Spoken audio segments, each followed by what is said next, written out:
예, 학생 여러분, 안녕하세요. 인공지능의 기초 10번째 강의 시작하도록 하겠습니다. 항공컴퓨터 전공의 담당 교수 이현우입니다. 강의에 앞서서 이렇게 목이 쉬었습니다. 그래서 이게 여러분들 듣기 불편할 텐데 양해 바라겠습니다. 그리고 이게 15주 강의하는데 벌써 이게 11주차예요. 그래서 뭐 끝까지 기말까지 비대면 강의일 것 같습니다.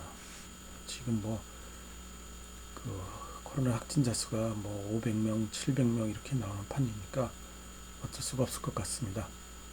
그리고 수요일 강의가 어린이날, 그 다음에 부처님 오신 날 이렇게 해서 공휴일이 2번 있었죠. 그래서 보광주에 연속 강의할 예정입니다.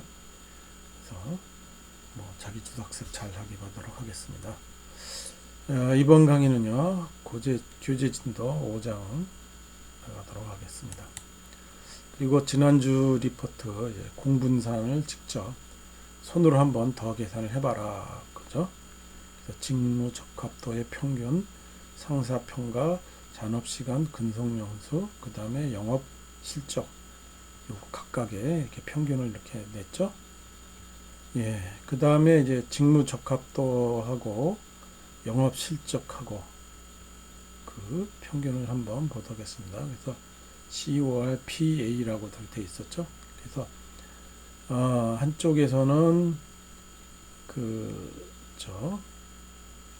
그 직무 적합도, 그 다음에 영업실적 이렇게 돼 있고, 그쵸? 이렇게 빼서 다 공식에 따라서 값을 다 집어넣고 다 계산했습니다. 그랬더니 3.75가 나오는 거고, 그 다음에 상사 평가와 영업실적과의 그 공분사는 공식에 넣고 그대로 계산한 겁니다. 그래서 20.11.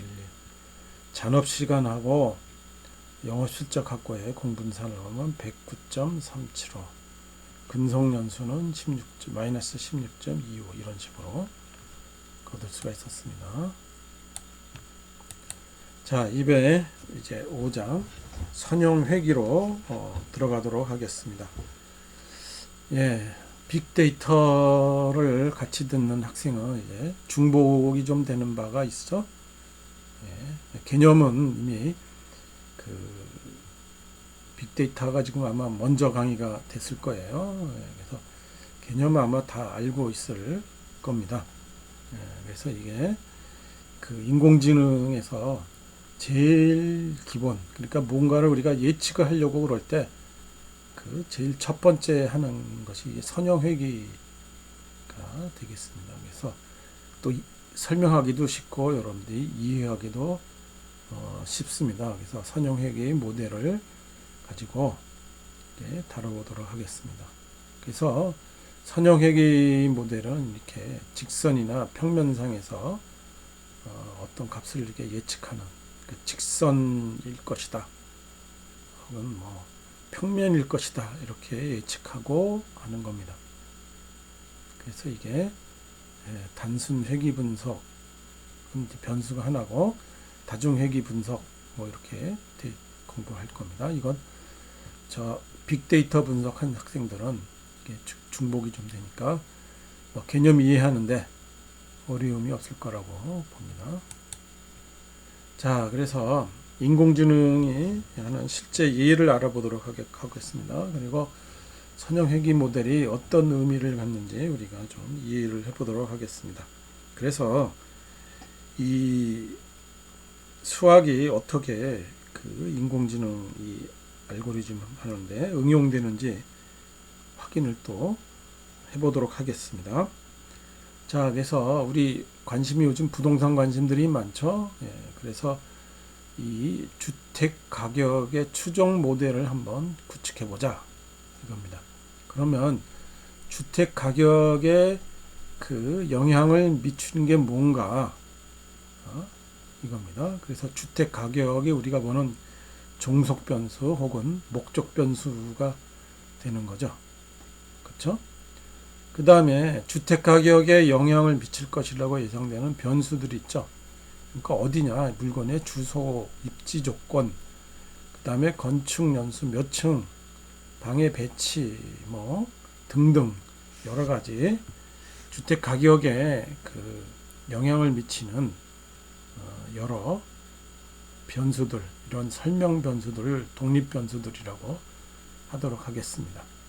그래서 이런 변수들이 이제 그 예측을 우리가 하는 거죠. 선형회귀 모델을 한다는 건 이것이 직선상에 있다, 비례한다, 선형이다, 이런 뜻이 됩니다. 그래서 그 직선상 수치 해석을 하는 모델이다 이거고, 지금 우리 이 예제는 이제 주택 가격을 추정하는, 선형 분석하는 수치 해석이다, 이렇게 얘기합니다.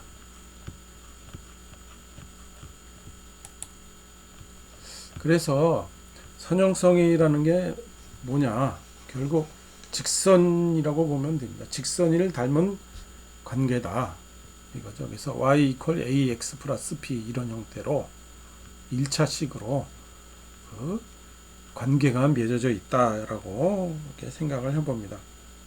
그렇죠? 그래서 그 단순하게 이 경우에는 주택 가격이니까 실제로 주택 가격에 그 주는 여러 가지 변수가 다양하게 있겠죠. 그렇죠? 그래서 이게 다중 분석이 기본적으로 되어져 있습니다. 그래서 모델을 이렇게 만들 때 일단 치우침이 없어야 됩니다. 치우침 만들게 됩니다. 이게 치우침이 없다는 거는 뭡니까? 주소, 입지, 비싼 주택이 아니라 그 비싼 집, 싼 집 뭐 이런 식으로 치우침이 없이 가급적이면 골고루, 그리고 뭡니까? 많으면 많을수록 좋다, 이렇게 되겠죠. 그렇죠? 그래서 그런 것들을 뭐라고 평가하냐면 치우침, 바이어스가 없는 데이터를 미리 만들어서 인공지능에게 예측하는데 도입돼야 된다 이겁니다. 그렇죠? 그 만약에 뭐 우리나라 같은 경우에는 이제 그 신도시 같은 경우에 아파트가 무지 많잖아요. 아파트만 다 놓고 단독주택, 연립주택 이런 걸 빼버리면은 그 아파트에 대한 모델이 되는 거지 주택이 되는 건 아니잖아요. 그렇죠? 그러니까 이런 그 치우침이 없는 그 데이터가, 바이어스가 없는 데이터가 필요하다 거죠. 자, 그래서 여기 우리 그 연습을 하려고 하는 데이터가 보스턴 하우징 데이터 세트라는 겁니다. 이게 그 이 데이터를 가지고 이게 1980년대 전에 그 데이터를 가지고 이제 논문들을 발표한 분들이 있었습니다. 그래서 굉장히 유명해졌죠. 예. 그래서 보스턴이 여러분들 어딘지 알죠? 그렇죠? 미국 그 매사추세츠주, 그러니까 뉴욕에서 좀 북쪽으로 되어져 있는 도시입니다. 미국 역사 공부를 좀 해본 학생은 보스턴 티파티 사건이라는 게 있죠. 그래서 미국 독립운동에 그 불을 지핀 그 동네이기도 하죠. 보스턴이 아주 유색 있고, 그 다음에 교육 도시로도 아주 유명합니다. 하버드도 있고, MIT 대학도 있고, 뭐 보스턴 대학, 이렇게 유명한 대학들이 굉장히 많이 있는 교육 도시로도 또 유명합니다.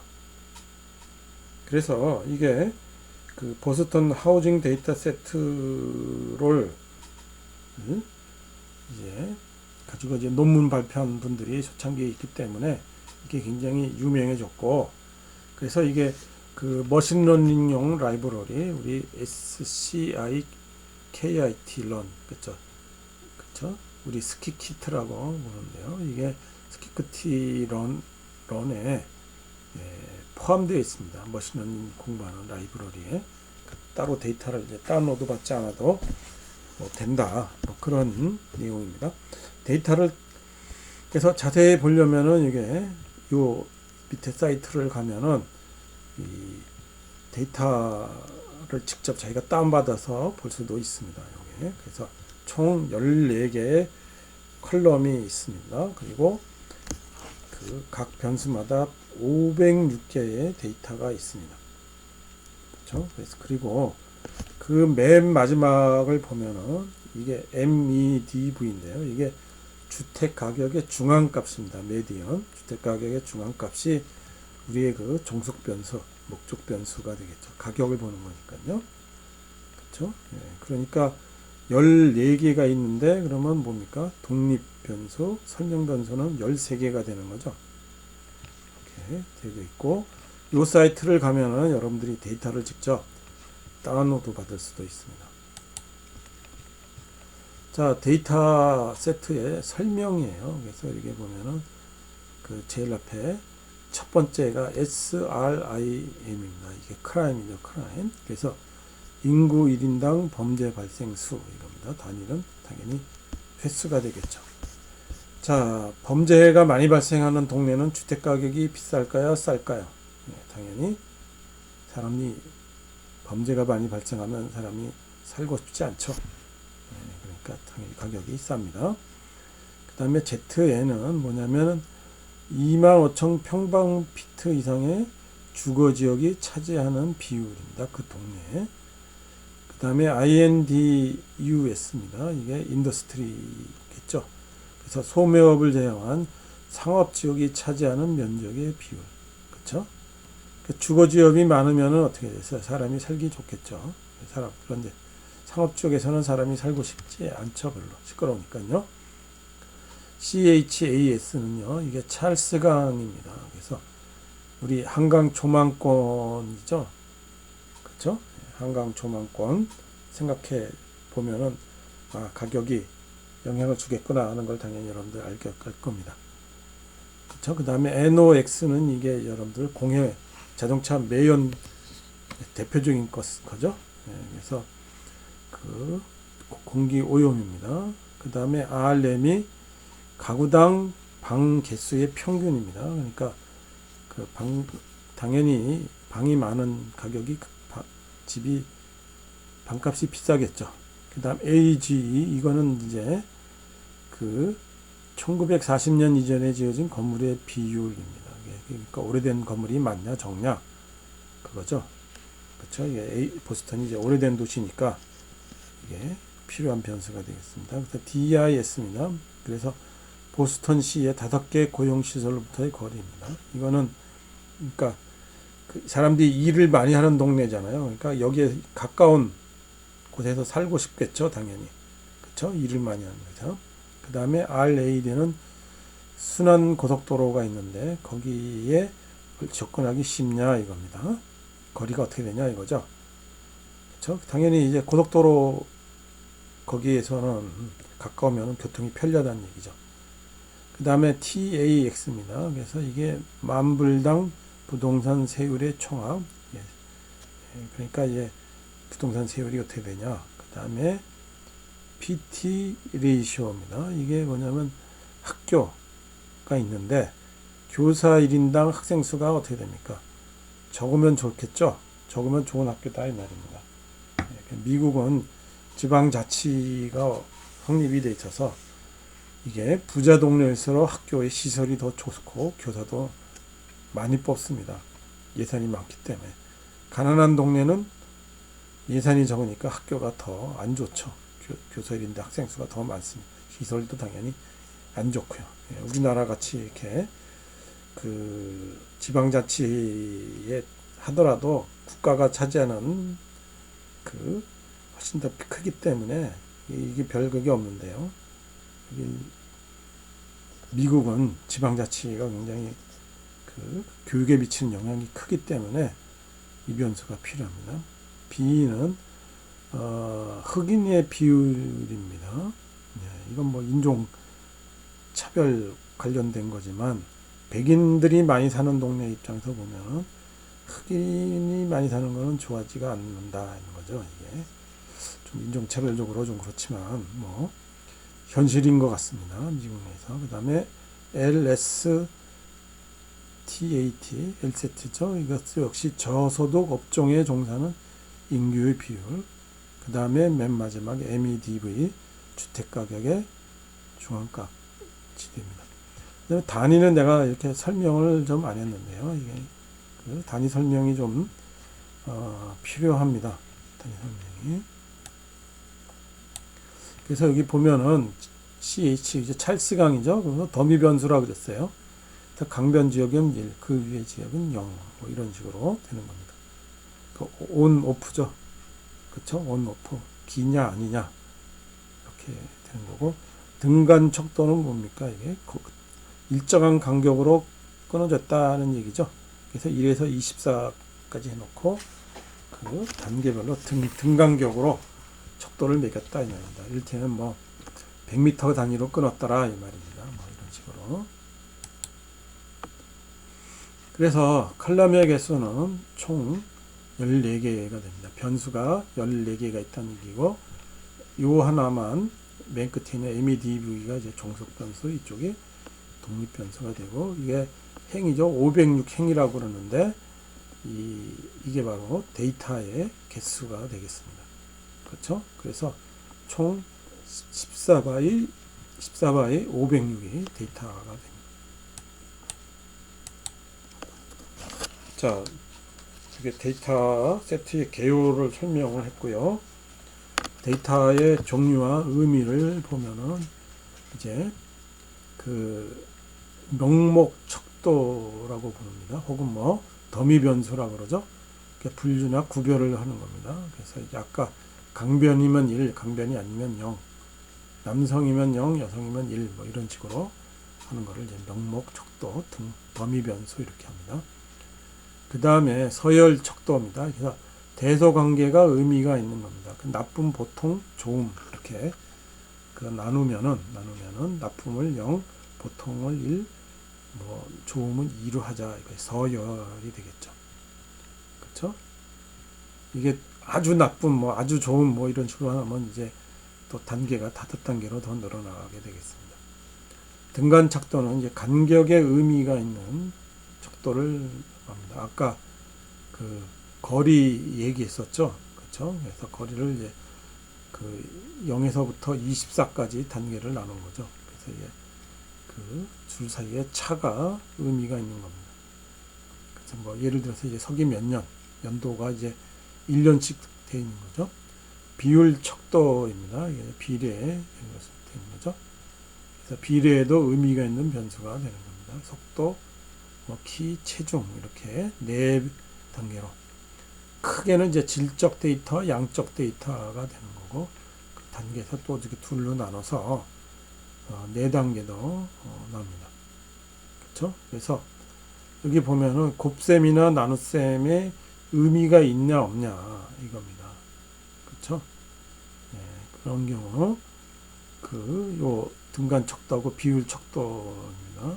그래서 그 서기 2018년은 그 서기 1009년의 2배라도 큰 의미가 없습니다. 근데 속도 40은 속도 20의 2배라고 하는 것은 의미가 있다는 얘기죠. 그렇죠? 예. 그 비율 척도하고 등간 척도로 여러분들이 이제 구분을 할 수 있겠죠? 자, 이제 우리 선형회계인 모델을 얘기했습니다. 아까도 말했듯이 이제 y가 목적 변수가 되고 x가 우리가 설명 변수가 됩니다. 그래서 k = 2에서부터 l까지 하고 w 제로가 있습니다. 그래서 이렇게 풀어서 쓰면 이런 식으로 쑥 되겠죠. 그렇죠? 예, 그래서 인공지능 그 알고리즘 우리가 시키는 거는 그 선형회계인 경우입니다. 선형회계의 경우에서 이런 식으로 쓰는 거고, 인공지능 그 알고리즘 하는 역할들은 결국 이 가중치 있죠. W0, W1 가중치라고 표현도 되고, 혹은 절편과 기울기들 이렇게 되겠죠. 이런 것들을 찾아서 결정을 해 놓는 거고, 그 녀석이 얼마만큼 믿을만한가 의미가 있는가? 그거는 우리가 통계학적으로 따져봐야 되는 겁니다.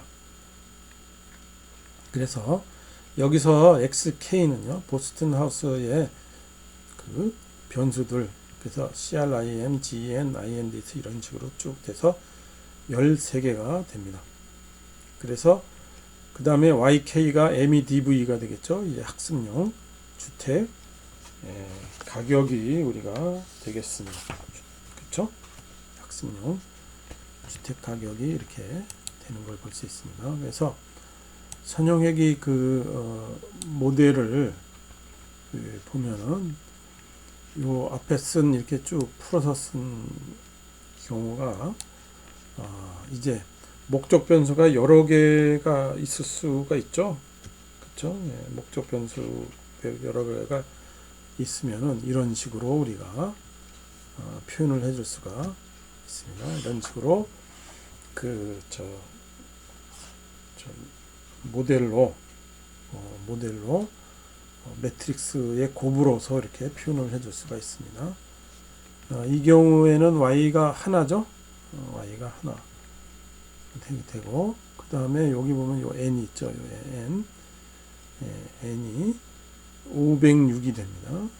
506이 되고, 그 다음에 거기에 들어가 있는 독립변수는 0에서부터 L, 그래서 14개가 되겠죠. 그쵸? 여기. 그래서 0에서부터 하니까 L이 13이 되겠습니다. 그래서 이런 모델식에 가장 잘 맞는 열 벡터 W를 찾는 게 인공지능이 할 일이 되겠습니다. 그래서 인공지능이 되면은 무슨 일을 할 건가 이겁니다. 그래서 우리들은 보면 스키트런이라고 하는 라이브러리를 우리가 이제 사용해서 우리가 이제 학습 모델을 만들게 되는데, 이제 보스턴 하우징이라는 이런 데이터 있잖아요. 이런 데이터들은 이게 이미 발표가 돼 있는 거죠. 그렇죠?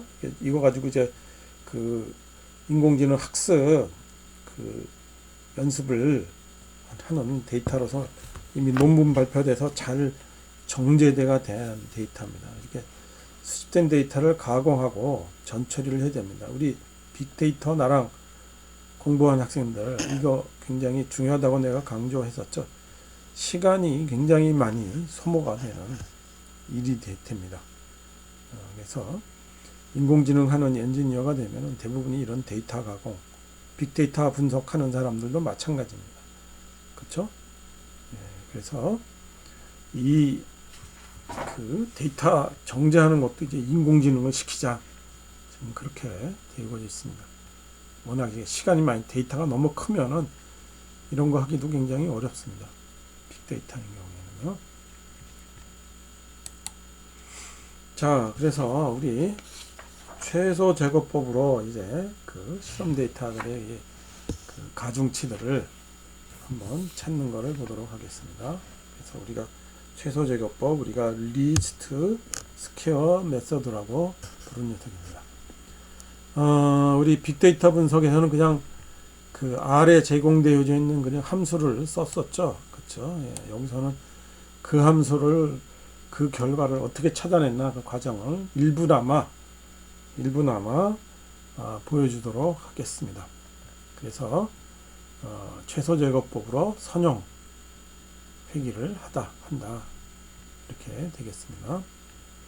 자, 그래서 최소 제거법은 뭐냐면은 우리 지금 보면은 수치 데이터 값이 있죠. 수치 데이터 값하고 그 다음에 우리 일차함수 값이 있죠. 이게 예측 값이죠.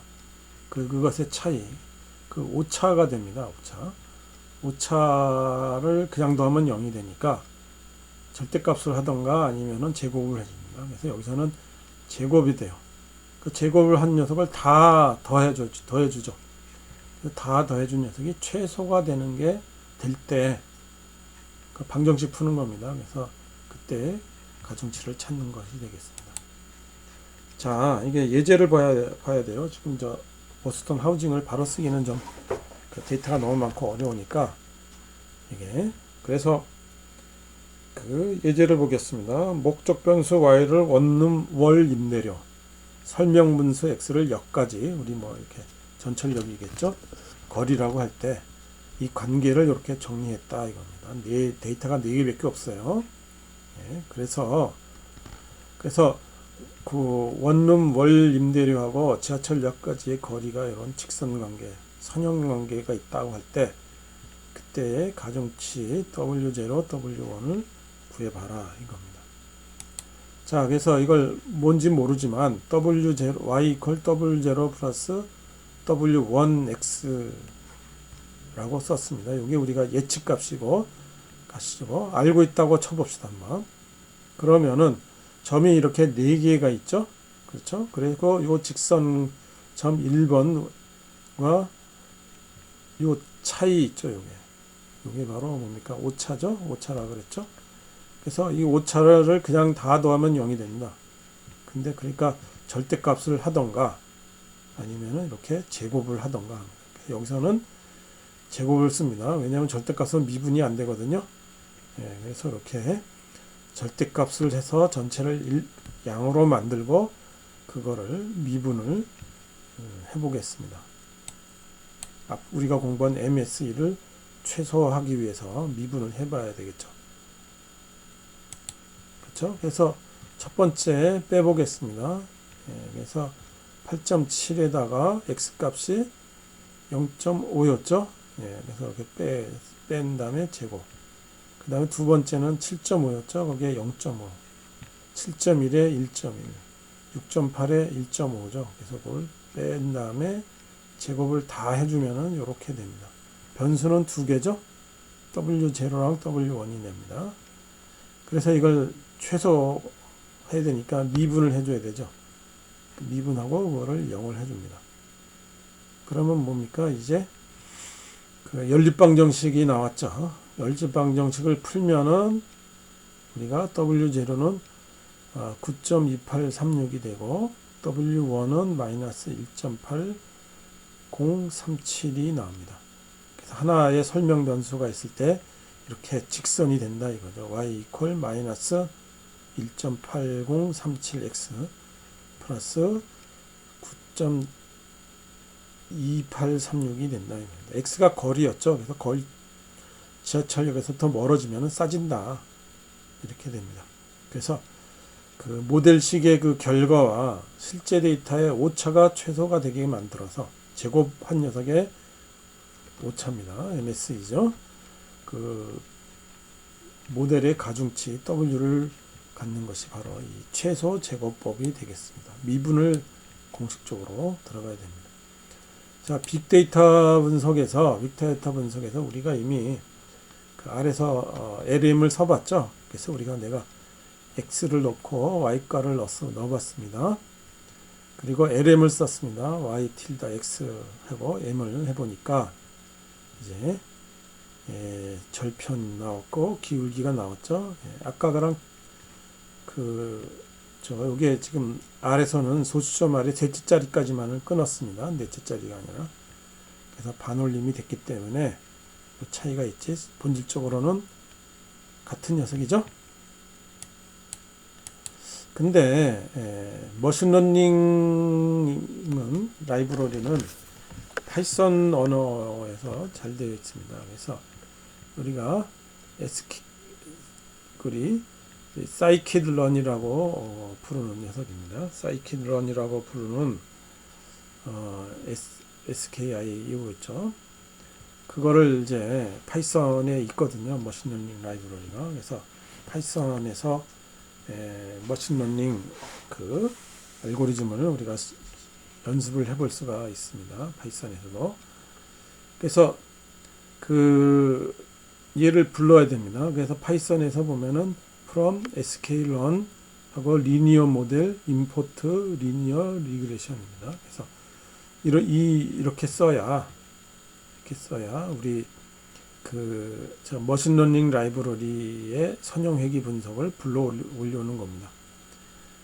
그래서 리니어 리그레이션을 한 결과를 이제 라인 피터에다가 저장을 하라는 얘기죠. 그리고 라인 피터에서는 그래서 피트 하면은 이제 XY를 사용한다는 얘기입니다. 그렇죠? 그래서 기울기가 라인 피터, 이 결과 저장되어 있는 것에 코에피션트가 기울기가 되는 거고, 인터셉트가 바로 그 절편이 됩니다. 그 다음에 이게 피트가 이제 메소드 되겠죠. 실행하는 명령 함수입니다. 자, 그래서 키, 몸무게와 키 있죠. 그래서 그림을 한번 그려보면 이런 식이죠. 그래서 데이터가 이제 height.csv라는 데이터입니다. 그래서 여기 보면은 여러 가지 패키지가 있어요. 그래서 판다스라는 그 패키지는 CSV 데이터를 이렇게 불러들여 놓고 쓸 수 있게 하는 거고, 그 다음에 제일 중요한 게 numpy죠. numpy는 이제 행렬, 벡터, 수학 계산을 위한 함수가 들어가 있는 패키지입니다. 그 다음에 매트플롯 라이브러리입니다. 이건 그림 그리는 시각화 패키지가 되겠습니다. 그래서 그 CSV는 우리 잘 알고 있죠. 빅데이터 분석에서 한 데이터입니다. 뭐 해볼 필요는 없어요. 이거는요. 여러분들 이 하이트 데이터가 없었기 때문에 그러니까 이런 식으로 쓴다는 겁니다. 이게 그 불러온다는 녀석이라고 그랬죠. 이게 그 스킬런 그 데이터에서 우리 그 머신러닝 데이터에서 우리가 선형 얘기를 불러온 거고, 그 다음에 그 임포트를 3개 하죠. 이 패키지를 불러옵니다. 그 다음에 CSV를 읽어오는 명령어죠. 명령어서 그 다음에 DF로 데이터를 저장한 겁니다. 이게 데이터 프레임이 되겠죠. 그 다음에 거기에 하이츠가 X가 되는 거고, 그 다음에 웨이츠가 Y가 되는 겁니다. 그래서 그림을 한번 그려봐라. 이게 그림 그리는 명령입니다. 그 파이썬에서 아까 보면은 여기 PLT라고 되어 있었죠. PLT 여기 보면 요 그림 그리는 패키지 있죠. 요 패키지 그걸 PLT라고 지칭한다는 뜻입니다. 그래서 PLT에 있는 플롯에 그 그림을 그려라라는 얘기죠. 그렇죠? 그래서 X, Y 동그라미로 그림을 그리는 겁니다. 그 다음에 이제 라인 선형 회귀해야 되겠죠. 라인 피터 리니어 회귀를 한 다음에 선형 분석한 다음에 그 결과를 라인 피터에다가 저장하라는 뜻입니다. 라인 피터 점 피트 이게 실제 계산하는 메소드라고 했죠. 그 다음에 x를 불러오고 리쉐이프입니다. 이게 x를 지정하라는 뜻입니다. 그리고 이걸 마이너스 1에서 1로 이렇게 데이터를 이제 나중에 계산할 때 이게 정리하라는 얘기죠.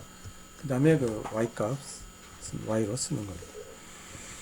그 다음에 계산을 해본 다음에 이거 예측키가 70인 경우에 몸무게가 어떻게 되냐 그걸 예측하는 겁니다. 그래서 라인 피터 점 프레딕트 70 하면 얼마인지 알아볼 수 있습니다.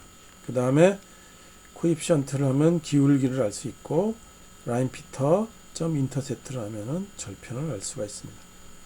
그래서 다음에 두 개를 합쳐서 원래 그림을 그리고 거기에 요 직선 있죠. 요거 직선을 그리려고 넣으라는 명령어입니다. 그래서 show 하면 이제 둘을 합쳐서 그리는 명령어가 되겠죠. 그렇죠? 어떻게 하는지 알겠습니까? 파이썬에서 어떻게 하는지.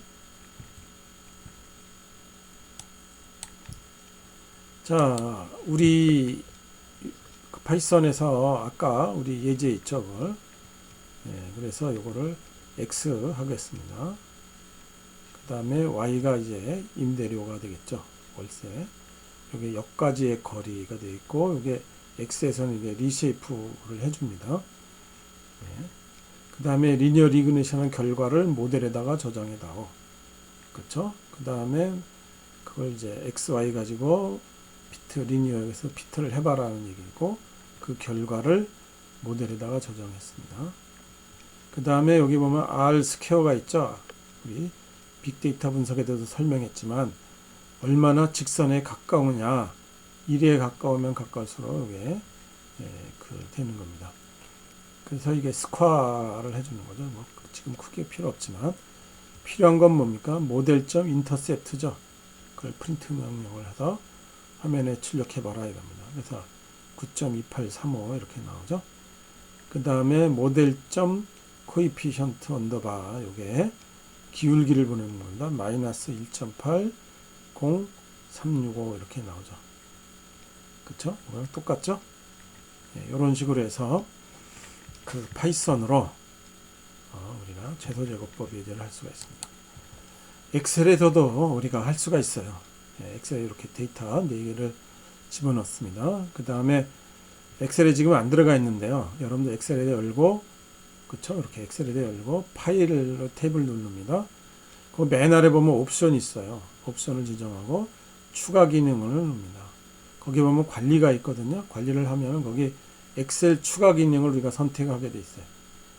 그리고 우리가 Go를 누릅니다. 그러면 분석 도구를 우리가 거기서 선택을 합니다. 그리고 확인이 나와요. 그렇게 되면요. 엑셀의 데이터 탭에 데이터 분석이라는 항이 새로 생깁니다. 그걸 선택을 해서 데이터 분석을 시켜줍니다. 그리고 데이터 범위 있죠? 여기에 Y가 범위가 얼마고 X 범위가 얼마고를 집어넣어주고 그러면은 이제 화면에 출력이 됩니다. 중요한 게 뭐예요? 우리 지금 뭐 딴 건 다 볼 필요가 없고 이게 X절편이 절편이 뭐냐 Y절편이 뭐냐 9.28 이렇게 나오죠. 기울기가 어떻게 되냐 마이너스 1.03 똑같이 나오는 걸 볼 수가 있습니다. 엑셀에서도 선형 회귀 정도는 할 수가 있습니다. 그 다음에 내가 여러 번 얘기한 울프람 알파 사이트 있죠. 거기서는 이제 선형할 때 보면 이제 리니어 핏이라는 그 명령어를 씁니다. 이 리니어 핏 이런 식으로 데이터 XY, XY, XY, XY 이렇게 짝을 지어서 넣어줍니다. 그러면 여기 좀 글씨가 좀 작은데요. R 스퀘어가 아까 봤듯이 0.85입니다. 그래서 굉장히 직선에 근접하다는 녀석이 되겠죠. 그리고 기울기가 여기 마이너스 1.8 이렇게 나왔고 절편이 9.28 이렇게 나온 걸 봤습니다. 좀 작은데 글씨가 좀 작은데 여러분들 주의 깊게 보면 볼 수가 있게 되겠습니다. 그렇죠? 그래서 선형 회귀하는 거 R에서도 했고 파이썬에서도 했고 엑셀에서도 했고 울프랑 알파에서도 할 수 있다는 걸 보입니다. 이게 왜냐하면은 제일 기초예요. 그래서 어디서나 다 알 수 있게 준비가 되어져 있습니다. 이런 식으로.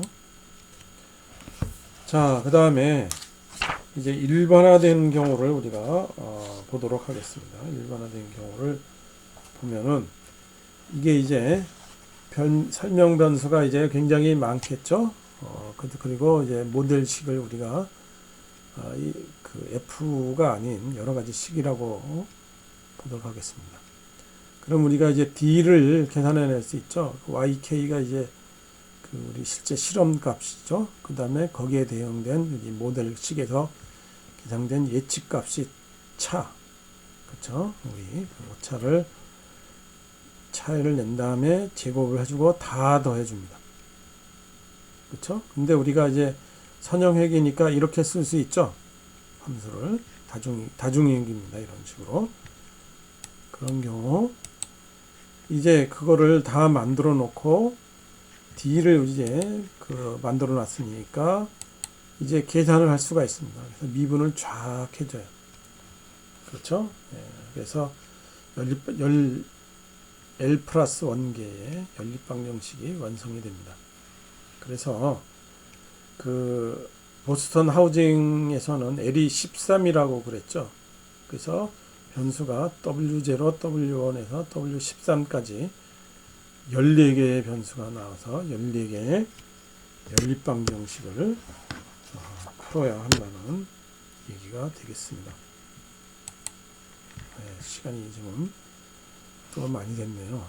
그래서 이게 선형회귀가 제일 간단한 알고리즘이 되겠습니다. 그래서 이렇게 간단한 건데 이게 이 알고리즘이 인공지능이 됐나 이런 겁니다. 그래서 이게 인공지능 하면 대단한 것처럼 그 얘기를 하는데 생각하기 쉬운데 꼭 그런 거 아니에요.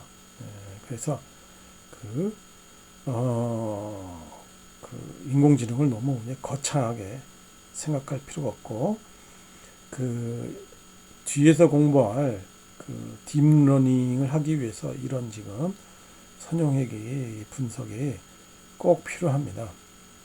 예, 그래서 여러분들 음성 인식, 자율 분석, 뭐 그다음에 필기체 인식 뭐 이런 것들 할 때 다 이런 선형회계 모델의 개념을 알고 있어야 이걸 이용을 해서 우리가 실제 딥러닝 분석을 할 수 있게 되겠습니다. 그러니까 이게 그 인공지능 딥러닝의 첫 발자국이 되겠죠. 그렇게 생각하면 여러분들 되겠습니다.